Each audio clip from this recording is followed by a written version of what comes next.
Alright guys, how's it going? I hope we're all doing great. I'm Andy, this is the RR Show, and today we're going to jump in with episode 247 and dive into r/EntitledParents. So grab your tea, grab your popcorn, subscribe to our YouTube channel if you haven't already, and let's get this show on the road. Our first story today is from the Momu. Karen let her kids wake everyone up at 2 a.m. So I've just come back from a coach trip from the UK to Disneyland Paris. It was a wonderful trip, apart from one family who decided they could do whatever they wanted with no consequence. To set the scene, me and my two friends have just arrived at the bus stop and are waiting for the coach. In front of us is a family of 4 adults and 3 children. A young girl around the age of 10, a boy, also around the age of 10, and a teenage boy. All 3 are sat on the floor and are attempting to play a card game.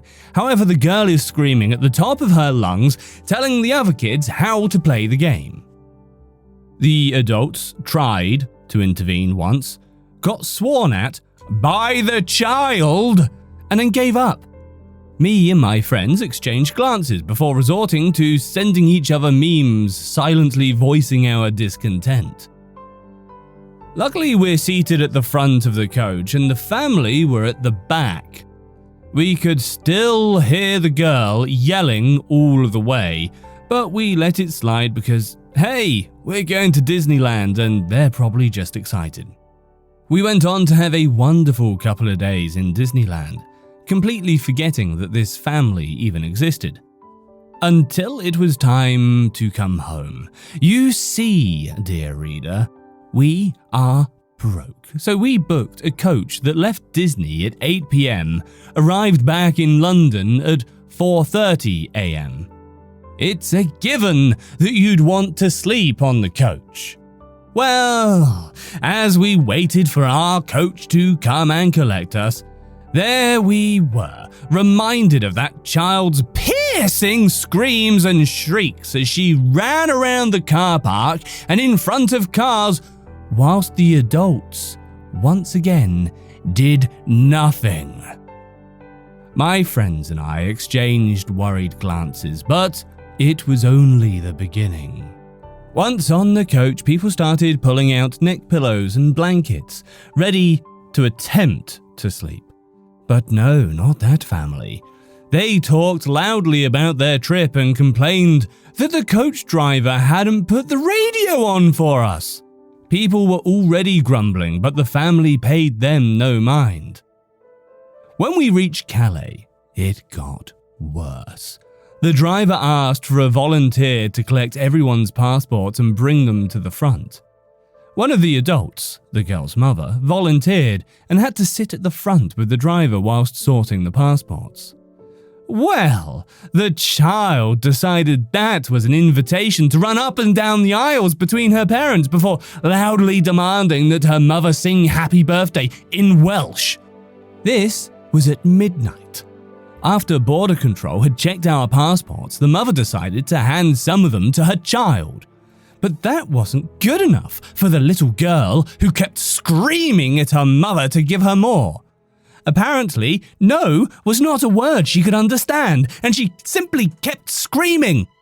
Even when people stated they were not comfortable with children handling their passports, the kids still got to hand them out. And when we finally boarded the ferry at 1:35 a.m, ready for a quiet crossing, we were wrong.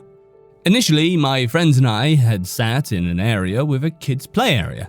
We quickly realized and relocated to a quieter area of the ship so we could try and grab some sleep.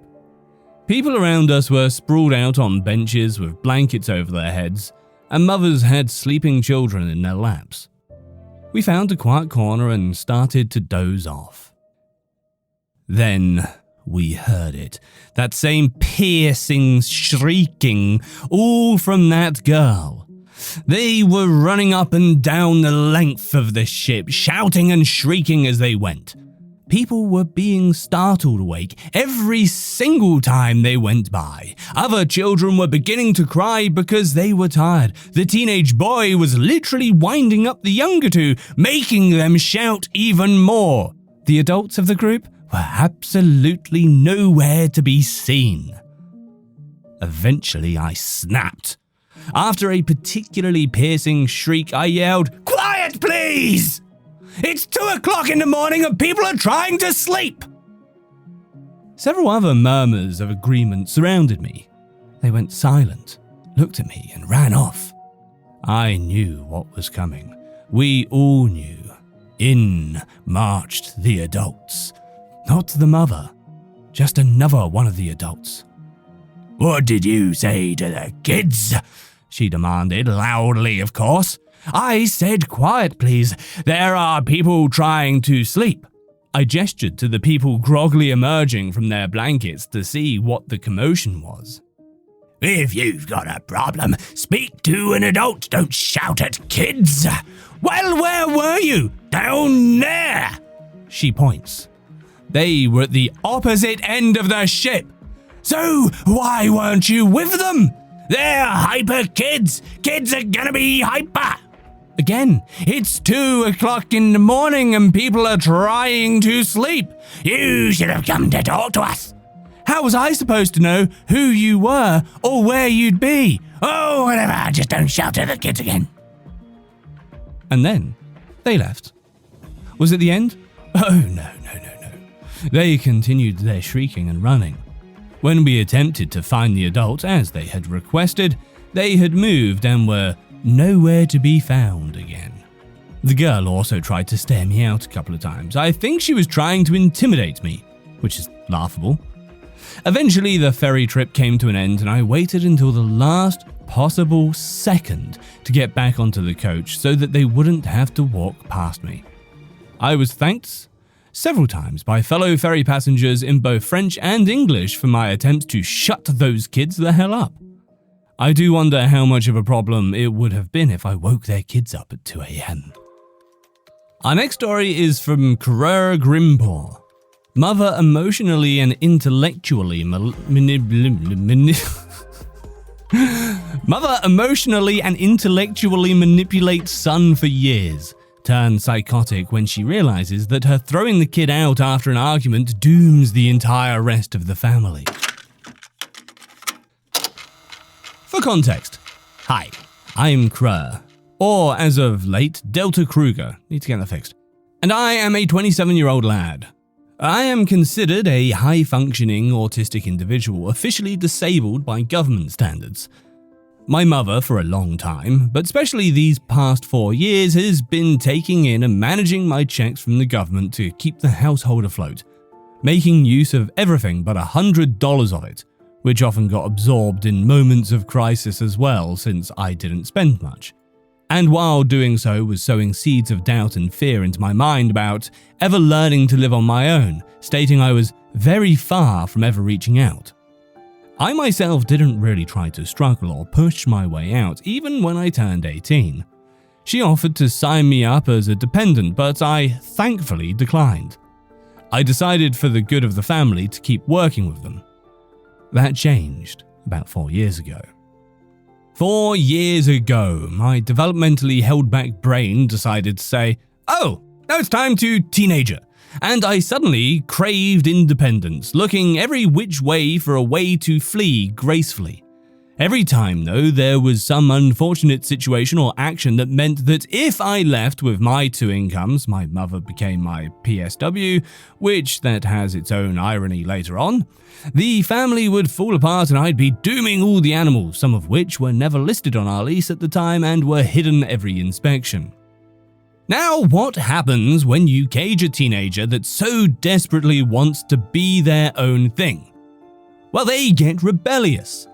3 years ago, I got a therapist through my state insurance program, and after venting all the hoops my mum was making me jump through and all the work that was piled up on me due to my mother's bum knee, and the stupid high expectations of me that would always end up creating screaming matches to her over those 3 years, she finally said to me, as of roughly a week ago from this post, That literally sounds like an abuse case.